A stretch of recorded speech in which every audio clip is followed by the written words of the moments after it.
I want to welcome you to Harvest Community Church. If we have not met before, my name is Hans, and I get to serve here as one of the pastors at Harvest, and we are entering into a new series, new time. This will carry us for the rest of the summer and a little beyond. I think we have 9 weeks of... Somebody whistling at me? Received. Thank you very much.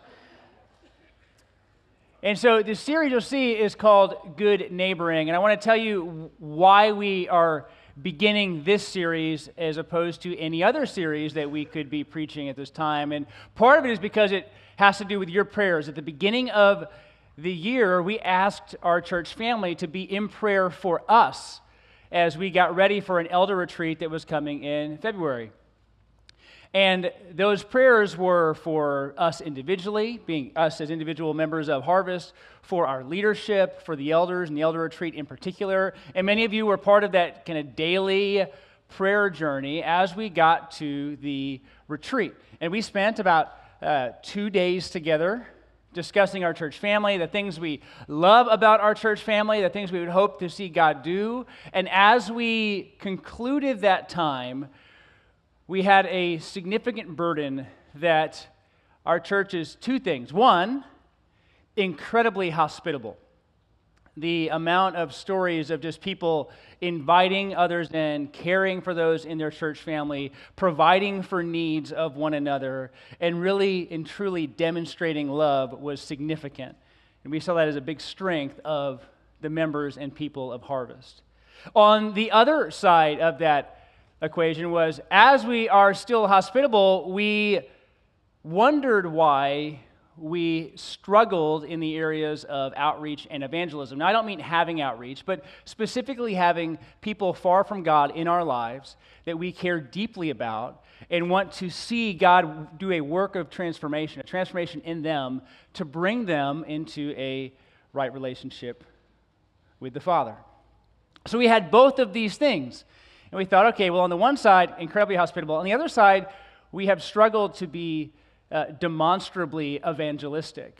And I don't mean in that you have to be annoyingly persistent, but just bold and courageous to the people that God has put in our lives. And so the idea came about for us as a church family that we need to spend time as a church around the idea of what it means to be a good neighbor.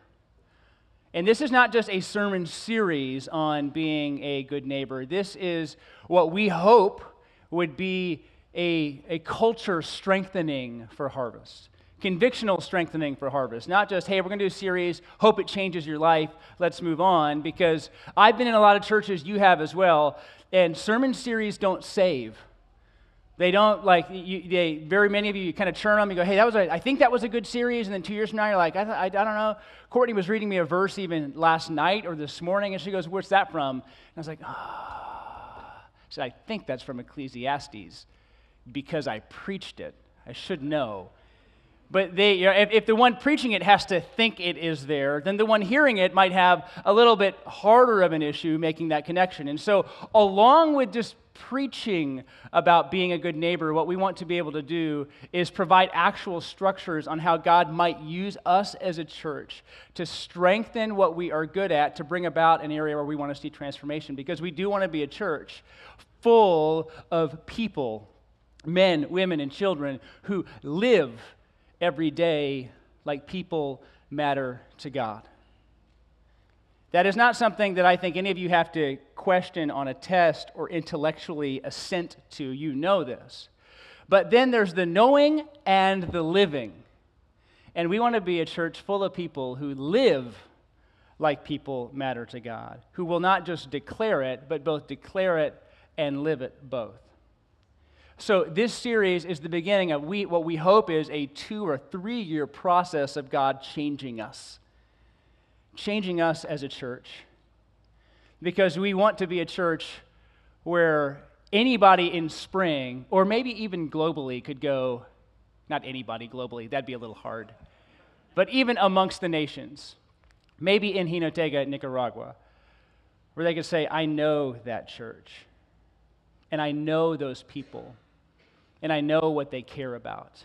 Because you will find, as you read New Testament epistles, that churches have reputations. As you read the letters from the angels in Revelation, you will find that churches have reputations. And we have begun already, since that retreat in February as elders, asking that God would grow our reputation as a church that cares deeply about those who are far from Him. So that's what you get to hear as we begin this idea together. And there will be, throughout the coming, by God's grace, years, invitations and opportunities to strengthen, even for you as a disciple of Jesus, what that might mean and how that might look. And we start by sharing stories. In fact, everybody who is going to preach this series is going to tell the story of how God changed them. Jesse reminded me of that this week, and I said, thank you very much for reminding me. I was already going to do that because I wasn't sure what else to share, but now I get to strengthen it even more. Now, you have heard these stories in my life before, but I want to tell you about a man named Steve. Now, if your name is here and you're Steve, great. I already have an affection for you. But there's a man in my life named Steve, and God has been gracious to give me many men and women who have poured themselves into me to build me up into the person that you see. But Steve showed up at a unique time in my life as a bratty high schooler. I did not know at that time that I needed something, but Steve did.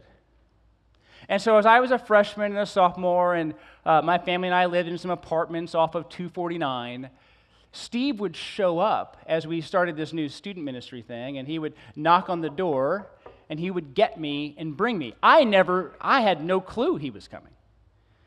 He would just come and see if I was there, and if I was, he would bring me to what the student ministry was doing that night. It was something called The Wave, and it met on Tuesdays, not Wednesdays, because Steve never wanted to try and be trendy. So he's like, other churches meet on Wednesdays, we're going to meet and do student stuff on Tuesdays. So it was Tuesday nights, not Wednesday nights, and he built this, what became this huge outreach. And I was one. The thing I remember the most is that Steve would come, actually when he would come look for me, one time he came to my friend's apartment where I was playing video games, knocked on the door there, and said, I'm here for Hans. Now for one, imagine being a parent where a random dude shows up to the door, and they're here not for your son, but for your son's friend. And for whatever reason, that parent was like, Hans is right here. Hans, somebody's here for you. He's here to take you. Yeah, we have movies about that, right? Like, we don't do that. But he did. Now, the freshman and sophomore Hans, Googer is how you pronounce my last name. For those of you who just look at it and never want to pronounce it, it's Googer. So the freshman and sophomore Hans was not somebody who was much trouble. And I mean that. In junior high, I did get in one fight and I got suspended. I did not even throw a good punch. I hurt my hand doing it. But that was kind of it. In 5th grade, I had to pay a fine for being a part of getting a locker stuck by sticking a coin in it. So, real big problem creator. And so the reputation I had would be what you would find as generally fine. Not a big issue. That might be the same as some of yours. Like, my parents never thought of me as some troublemaker. In fact, they kind of just left me to myself.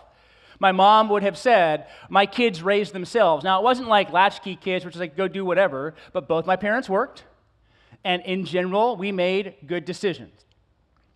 And so there I was, though, heading to the student ministry outreach because my cousin Evan told me I should go, and Steve kept picking me up to bring me. And over time, God changed me. And this is how, in a specific time, in a specific way. And so there was this pastor he brought in, because Steve learned very early that you needed to hear from other people. And so rather than him speak often, he would bring people in to speak. And so he brought this pastor in to speak, and he was explaining the gospel and how Jesus came for us. Jesus died. Now, I was a Methodist, so I did confirmation, and I know this stuff. Backwards and forwards. I am confident in how to repeat the gospel message to you. But for whatever reason, as this man, Pastor Kaplinger, began to tell stories about Jesus, his coming into this world, his death, his burial, resurrection, ascension, and how through faith in him I can have life. For whatever reason, and maybe you in this room have had the same kind of story, I heard it for the first time. And so, like a good Methodist, we had what was called a decision room. Is anybody familiar with a decision room? Where after a service or something like that, you can then go back and follow up, and you can ask questions, and you can continue to talk. And so we had a decision room. It was the choir room at the time. It was a very small room, much smaller than the stage. And so I walk in, backstage, I walk down, and I'm here. The pastor who spoke is here. Steve is here, and he's kind of sitting in a chair, and he looks up at me, and he said, "Why are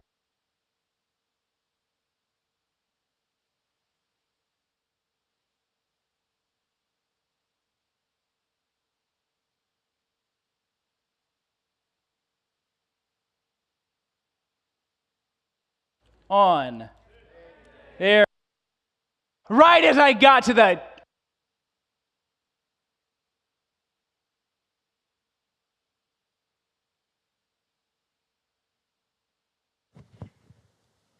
I'm not going to play that game. I call this the full verdict.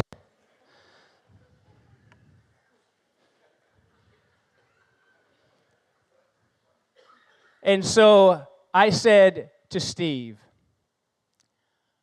"I need to change." That was my line. I need to change. And he looked at me and he smiled. And he has a sly smile. And he said, "I've been praying for that." And it was the first time I'd ever heard of anybody in my life, for one, praying for me. Had no clue that people would pray for me. Had no idea that that was even a thing. And so he said, "I've been praying for that." And that was the moment that started the journey that gets me even to this place with you right now.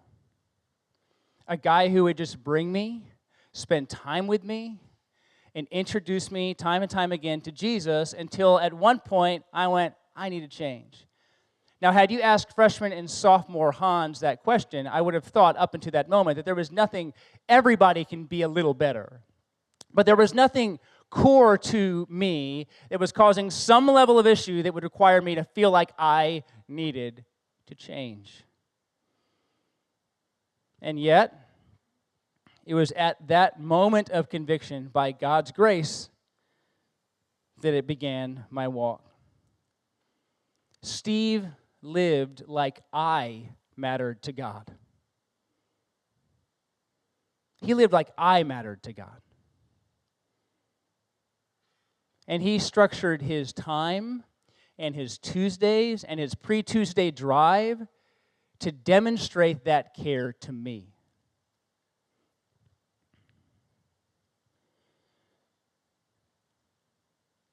We want and are praying that we are a church that lives every day. Men, women, and children, you here in this room live every day like people matter to God. Because stories have names. And I bet anybody here who is in the faith has a name or names of people who have been a unique person in them coming to faith. As we consider our series, Good Neighboring, I get to start out by kicking off an idea that good neighbors give of themselves. Now, this is nothing new. In fact, even unbelievers give of themselves, right? Somebody who doesn't know Jesus will still give their time and give their energy. A person who is not a Christian, who is a mother or a father, is still going to pour their attention into their children and their affection. And so when you say give of themselves, we're going to have to give a specific way, talk specifically about what does that mean. And to do that, we're going to be in 1 Thessalonians chapter 2, but right before that, we're going to get to the background, which is Acts chapter 17. So we'll begin in Acts 17, we'll move to 1 Thessalonians chapter 2, and in this, we will see several ideas. One is what good neighbors do, that they bring truth to hard places. One is that they seek God's approval. Now, we're going to talk about that specifically when we get there. And then that they accept responsibility for those in their care. I had a shorter line then, but you get the longer line. They accept responsibility for those who are in their care. Truth in hard places, they seek God's approval. The parentheses there is not man's. And they take responsibility for those in their care. I'd like for you to turn to Acts chapter 17, and as you are turning, I'll give a definition we have used for good neighbor in our Dream Disciple. A good neighbor is one who loves unbelievers with intentional gospel conversations and opportunistic service, ways in which to engage them, looking for opportunities to engage them. So Acts chapter 17 is where we will begin. Good neighbors bring truth to hard places, and we will be all the way through 17:1 through 17:9. This gets us to Thessalonica, okay? 17:1 through 9. Paul's second missionary journey. Now, when they had passed through Amphipolis and Apollonia, they came to Thessalonica, where there was a synagogue of the Jews. And Paul went in, as was his custom, and on 3 Sabbath days he reasoned with them from the Scriptures, explaining and proving that it was necessary for the Christ to suffer and to rise from the dead, and saying, "This Jesus, whom I proclaim to you, is the Christ." And some of them were persuaded and joined Paul and Silas, as did a great many of the devout Greeks, and not a few of the leading women. But the Jews were jealous, and taking some wicked men of the rabble, some rabble-rousers, they formed a mob, set the city in an uproar, and attacked the house of Jason, seeking to bring them out to the crowd. And when they could not find them, they dragged Jason and some of the brothers before the city authorities, shouting, listen to this, "These men who have turned the world upside down have come here also, and Jason has received them, and they are all acting against the decrees of Caesar, saying, there is another king, Jesus." And the people and the city authorities were disturbed when they heard these things. And when they had taken money as security from Jason and the rest, they let them go. This gives you your background that good neighbors brings truth to hard places. Paul and Silas were there, and they went to Thessalonica, and they preached. Now you have to think, there's another king, Jesus, not Caesar. That line is because in the Roman world, Caesar, the emperor, was king and was divine-like. His authorities and his rules would go. And so in the Roman world, if you were of the Jewish faith, you were sort of grandfathered in because it had history with it. And a historical faith was an important faith for the Roman culture, and was also a good and smart way to assimilate. Because what it would mean is as you expanded your governing influence, you would say, hey, it's fine for you to be Jewish here. We're not going to ask you to change and be not Jewish. You have a lot of history. And so it was a way of creating favor from the emperor, for the emperor. But this Christian thing was different. Even though it was Jewish in its origins, it was different because it was bringing about a different thing. And there was a communication about who Jesus was and what he has done that was so transformative for people that it seemed new, as in it has never shown up before. Well, we know with the death, burial, resurrection of Jesus and the his ascension and sending of the Spirit, we know there is a new element, which is the Spirit moving in power through his church. The truth in hard places happens because in 17:1 through 4, we have that truth. Verse 3, explaining and proving that it was necessary for Christ to suffer and to rise from the dead. This Jesus whom I proclaim to you is the Christ. Now we see some were persuaded, but others were not. Truth in hard places also means what comes after. There's a mob, the rabble-rousers, and the mob gets stirred up. And they actually persecute the converts there in Thessalonica.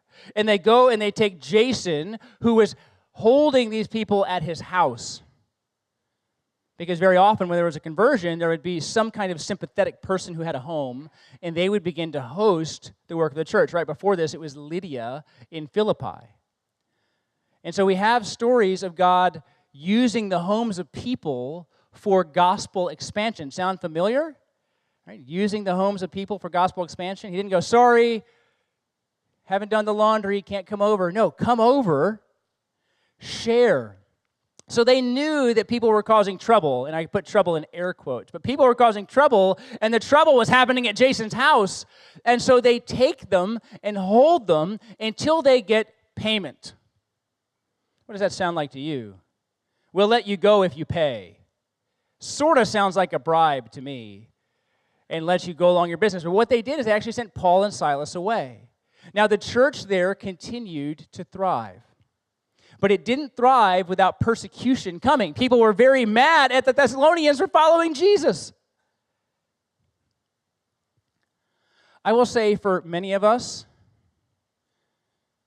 the physical harm that might come from proclaiming Jesus is far lower than the physical harm that might come to somebody in Thessalonica for following Jesus. The greatest harm many of us fear we have when it comes to preaching Jesus is our reputation being changed. Well, if your reputation is already for not following Jesus, then I'm okay with that. But then also, what if I lose my job? Like at the very worst, it's very often people going, what if I lose my job? What do you think Paul or Silas would say to that person? It's glory. Then you lose your job for proclaiming our King. So even as you think about this, and we think about the background of the Thessalonian church, there is truth for you to bring, brother or sister, this morning into places where it is needed. And you cannot determine the receptivity of that person or those people to the message that you bring. That is God's and God's alone. But just because soil might seem hard, it does not remove us from the responsibility of bringing truth to places where it needs to be brought.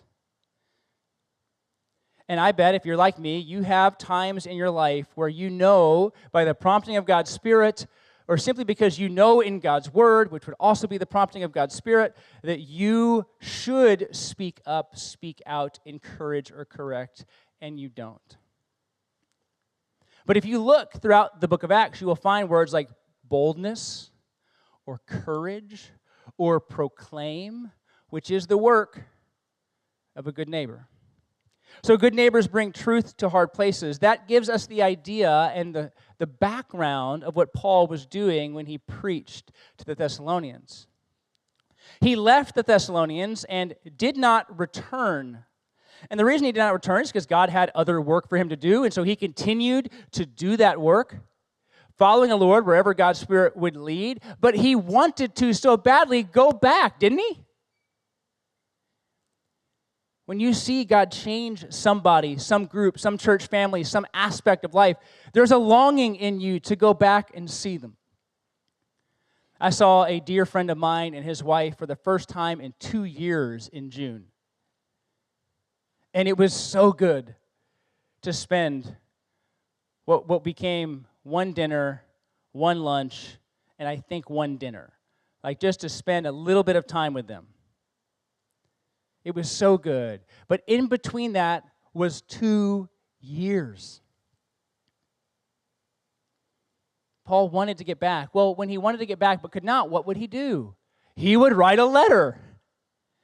And the letter would be his way of bringing his presence and his care and his concern to this church, even though he couldn't be there. And in 1 Thessalonians chapter 2, and 1 Thessalonians is also an early book written by Paul.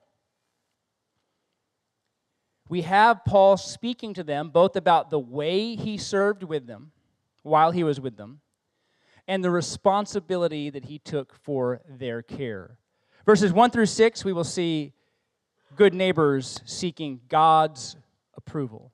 And in that, I mean living where you could please God or man. They have made a choice to live their lives in a way that pleases God, not man. Look at the reputation that he holds, or the way he holds himself amongst the Thessalonians, starting in verse 1.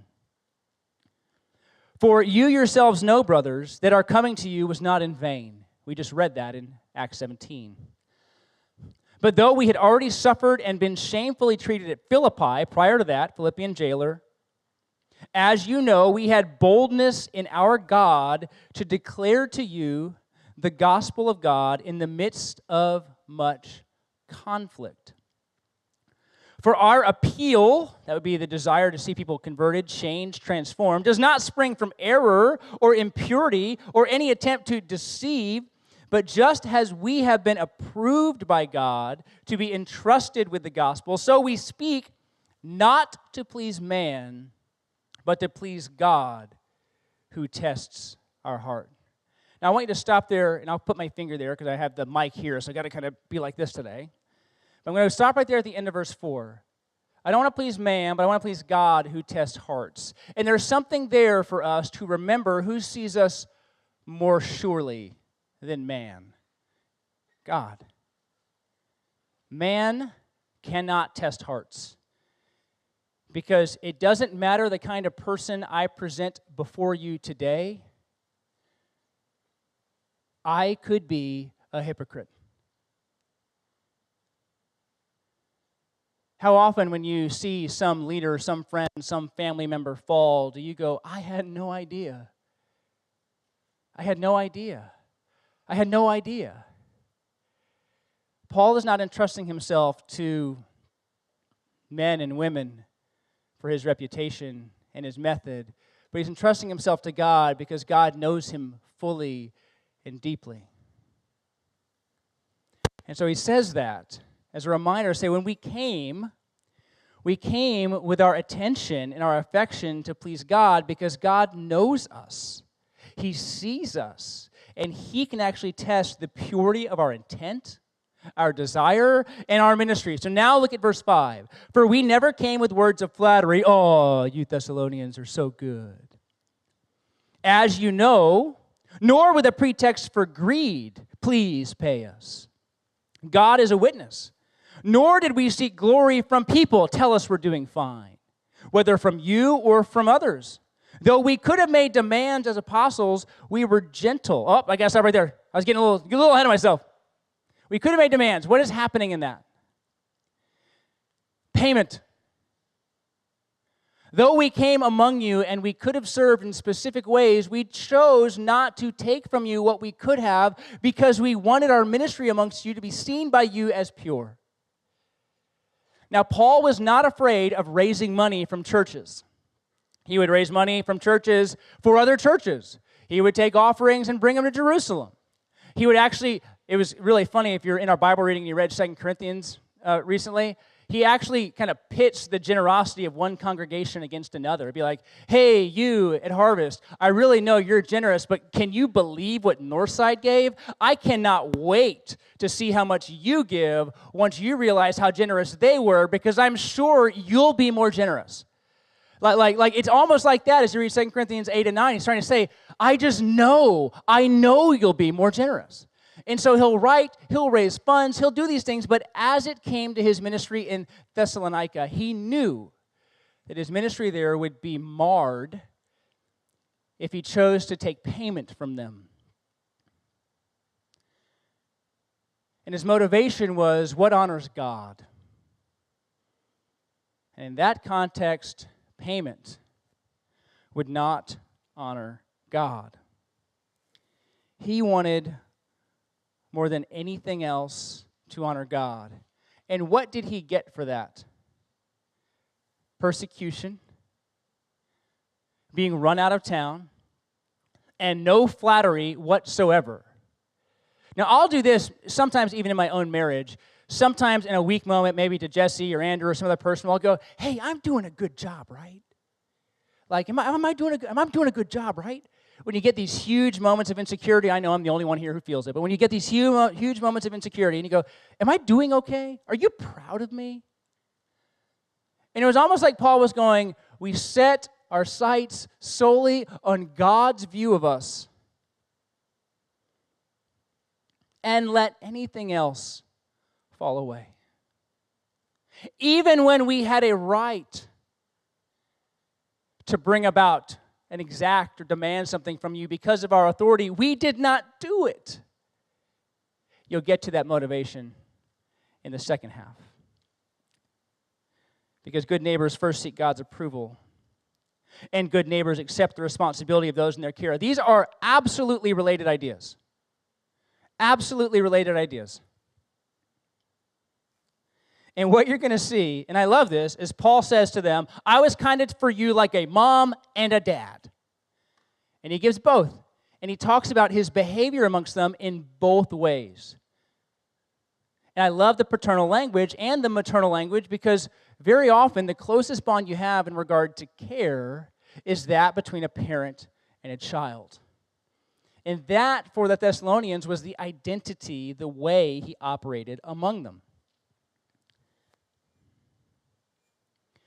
Verse 7, we'll say, gently, he ministered gently like a mother.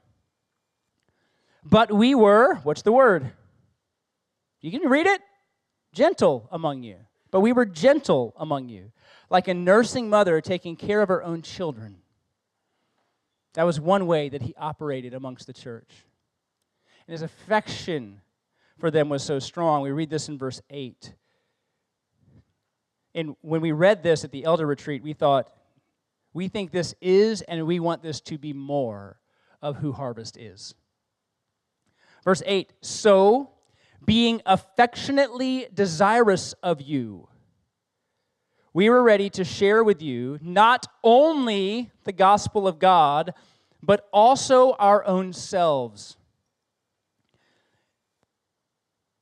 because you had become very dear to us. So let me take you back to my high school time. The gospel of God and our very own selves, because you had become very dear to us. At my moment of change, and sometimes I go, well, was it really in 5th grade when I heard the gospel, or was it in 10th grade when I was there at the moment? All I know is at that moment with Steve, my life got set in a different trajectory. There were 2 men who were a part of that story, though, and others as well who were probably praying. One was the pastor who was speaking, and one was Steve. The pastor who was speaking, I have seen one time in my life and one time only, as far as I know. He could not pick me out of a crowd, nor could I pick him out of a crowd. But there was a man in that room who was so affectionately desirous of me that he not only went to share the gospel of God, but himself as well. There will be people in our lives who have a unique opportunity to transform us. God uses them in order to do that. And then there are others, like Paul here with the Thessalonians, who just labored and cared and loved and shared. Now, this is a funny verse for me. You know why? Because not only the gospel of God, but our very selves also. Why do you put a but after not only the gospel of God? Many of us would think that's the most important thing you have to do, is share Christ with people. So why do you say also us? It's because the Christian life, or the message of the gospel, has 2 things. It's demonstrated and declared. Sharing not only the gospel is the declaration. Christ died for you. Christ loved you. Christ gave himself for you. Christ rose. Through faith in him, you can have your sins forgiven. That's the declaration of the gospel. But there's also the demonstration of the gospel. How does this work out on a Wednesday afternoon on a tired day? How does it show itself around the dinner table?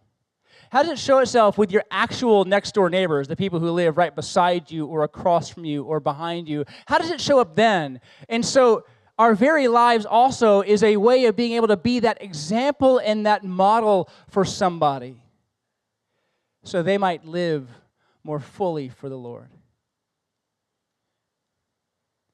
And honestly, what better example to give than a maternal one? Now, I don't know how this goes in your house, but I'm going to take a swing at something. My guess is, in general, husbands don't go to their wives and say, "Hey, you could have been a little nicer to the kids." I think your tone could have been a little gentler there. Maybe sometimes. I get it. I'm not speaking in absolutes, but as far as I have seen it and I have heard it, very often it goes towards, hey, Hans, you know you didn't have to sound like that, right? Many moms or people who serve in maternal roles don't have to be taught to be gentle. It's a part of them. And so when Paul is speaking about the way he gave his entire life, he uses the illustration that is the most strong to connect, but he's applying it to himself. I served with you like this. And then he flips to the intentionality that he has like a father. And look at the words that are used like a father, because they're kind of fatherly words. For you remember, he's talking about the way he labored, our labor and our toil. We worked night and day that we might not be a burden to any of you, meaning providing for their own needs, while we proclaimed to you the gospel of God. So our behavior amongst you was that we would work, we would make tents, we would gain our income in other ways so that we would not be a burden amongst you and could give you what you absolutely needed. Then, he says, you are witnesses. And God also, how holy and righteous and blameless was our conduct toward you believers. For you know how, like a father with his children. Now look at these words. We exhorted each of you and encouraged you and charged you to walk in a manner worthy of God, who calls you into his own kingdom and glory. I call this the good neighbors take responsibility for those in their care, because all of you have a sphere of influence, a place God has placed you specifically. Now, you might be thinking, okay, is that just my workplace? No, if you have children, that's part of your sphere of influence. If you have a workplace, that is part of your sphere of influence. If you live in a domicile of any kind, be it an apartment, a house on a street, a condo, pick it, that is a sphere of influence, and God put you there. And in placing you there, there are people in that circle who do not know him, be it your family, be it your street, be it your workplace. These are people God has entrusted to us. He's entrusted them to us to care, to share the good news, and to give of ourselves for their good. So as we finish, I want to let you know about how we have been and how we want you to participate in this idea of being a good neighbor.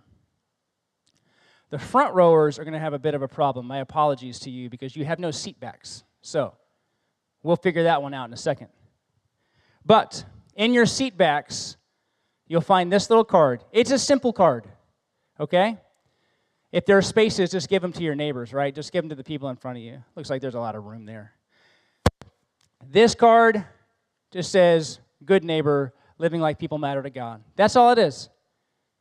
On the back of it are 3 blanks. 3 blanks. Our question to you as we step into this new world is, who are you moving toward specifically? Who are you moving toward specifically? Not my neighbors. Which neighbor? Give them a name. You don't even say, not the Googers. Who in the Googer household? Try to get down to a name of someone in your life that you will move toward specifically. Now, when I say this, we are entering into this idea together. So there are a couple of things we want you to do with this before you just start filling things out, because you're putting your name on the line for something specific. Here's what we want you to do. First, as a good neighbor, you should pray daily for the people in your life who are far from God. Daily. That is one conversation with God that maybe no one else in their life is having. It's Steve looking at me and going, I was praying for that. I was praying for that. And so for the people in your life who do not know the Lord, and if you can't pick 4, pick 3, not 3, 2, not 2, 1, you have at least one. And begin praying daily for that person. Not only that God would change them, but that God would use you to change them. Put yourself into the game. Say, God, use me for this. May you show me the opportunities that exist. So daily prayer, what does it mean? How are we defining this good neighbor initiative, which is how we're going to talk about it? Daily prayer for the people in your lives who are far from God first. This card, if you already wrote a name down, well, you have homework. Our request, and our elders have already been doing this since March. Our request is that you would take that name and you would invite them into some aspect of your life. Take what you're already good at, being hospitable, and direct that towards somebody who doesn't know the Lord. Or as far as you can tell, you don't even know. You're not sure if they know the Lord. One a month. So whoever you write down for July, it's only July 5th, you can do it. It was funny, where's Jason? We were at an elder meeting. Yeah, Jason, I'm going to tell your story. You're welcome. We were in an elder meeting. There was like 2 weeks left, 10 days left in the month of June. And he's like, I don't have anybody for June. I don't have, I'm just going to have to, I lost June. And we're like, June's not over, man. Like, just ask somebody else. You forgot for 20 days or however long it was, just ask somebody else. And then at this last elder meeting, he just was like, oh, I did both of mine, June and July in one. And I was like, well, now you're showing off. The monthly invite could be to coffee, could be to dinner, could be to come over, could be to do yard work. I don't know what it is. It doesn't have to be invite them to church. That might be currently the last place you want to invite them. What's the first place you want to invite them? Now, this is not measured on them saying yes. We don't know how God is moving, what God is doing in any of those stories. So we don't measure success off of people accepting invitations, because that puts us into the realm of God, and we're not God, and we can't control who might respond and who might not. So daily prayer for the unbelievers in your life. Second, the invitation once a month. We'll give these to you every 3 months. This is my March, April, May one. This is my June, July, August one. I'm going to have to cross off July's because and replace it. But this is my June, July, August one because we started not at the break of a quarter. Kind of ruined it. But now I'm going to have to go through the quarter to get to it. So June, July, August. At our elder meetings, we just ask, hey, who are you inviting next month, and who did you invite this past month? Our request is that you would take, now my guess is most of you eat. Some of you don't, most of you do. Take that name and just go, hey, could we just grab lunch? I'd love to learn more about you. There is no specific thing you have to do aside from inviting and getting to know that person. So this is what the card is for. The good neighbor card. Now somebody might go, well, this is so weird. Right? Like, why would you do that? It feels forced. Honestly, I can tell you after March, April, May, June, 4 months at elder meetings having these kinds of conversations, nothing about it feels forced. In fact, the only thing we hate is that we have to be accountable, which is often what most of us hate. I don't want to have to tell you. I want to just let it be organic. I'm like, how's that going for you? I'm like, you said that to me a year ago, right? Like a year ago we had that conversation. What have you done since then? It's like, nothing. Okay, well, let's shine a little light on the fact that we don't always live in step with what God wants, but His Spirit empowers us to be able to. So pray daily for the unbelievers in your life. Invite somebody into some sphere regardless of how they respond. You might go, well, I don't know 12 people. Then fine. Have the same person on your card 12 times. That's fine. There's no God's truth to how that needs to look. Some of you are going to have like, well, I'm going to do 5 invites a month. Fine, do 5. But you know what? Not all of us are baller. So we're shooting for 1. If you can do 5, do 5. But if you step into this, don't do 0. Because we all know we need to make those steps. Why? Because God made them toward us. Whoever Steve was for me, you can be for someone else. But it takes intentional move to see that come about. The third thing we want you to be able to do is that you would pursue as we offer them opportunities for training. As we head into the fall, we will have both a class called Handcrafted Calling, which is going to help you think about how God's uniquely gifted you and what you are going to do with that. How am I going to use this specifically in disciple making? We will have classes on how to share your faith because we know people need that. We will have classes on how to pray and build a prayer habit that is actually sustainable. And so as those opportunities come up, and they'll probably come up toward the end of July or beginning of August where you know where they are, we're going to ask you to take them so that you can create the foundation that this kind of life can be built upon. Who are you moving toward specifically? We don't know what God is working out in people's lives, but we do know what happens if we step out of them. So often when I meet with people and they tell me about how they're living, and I go, well, who's missing out? I ask this question all the time. Who's missing out because you're doing that? And they go, well, I don't know.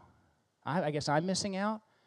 And I go, what am I missing out on? And they go, oh, you're missing out on me being able to lead. You're missing out on seeing me do that. And I'm like, yeah. If you exempt yourself from some level of responsibility, it's not just you who misses out, but everybody around you misses out from benefiting by that. Do you want to withhold that from me or from somebody else in your life, your spouse, your friend, your family, simply because you're not sure how it'll work out? You know, every time I've done this, they've gone, no, I don't want to do that. I go, great. Then what's next? For us as a church family, what's next is, who are you inviting in July? You don't have to tell us, but if there's some story, there's a number you can text that goes right to kind of our church text line. And you can say, hey, pray for this, invited this person. We would love to hear that. And this is step one of what we hope God uses over many months and years to build in us a church full of stories that in 2030 we're standing together and somebody can say, because of Jaden, I'm here. Because of Marty, I'm here. Because of Pat, I'm here. Because we chose to disrupt our lives enough to show somebody else that they matter to God. So consider that name, and let me pray for us as we begin.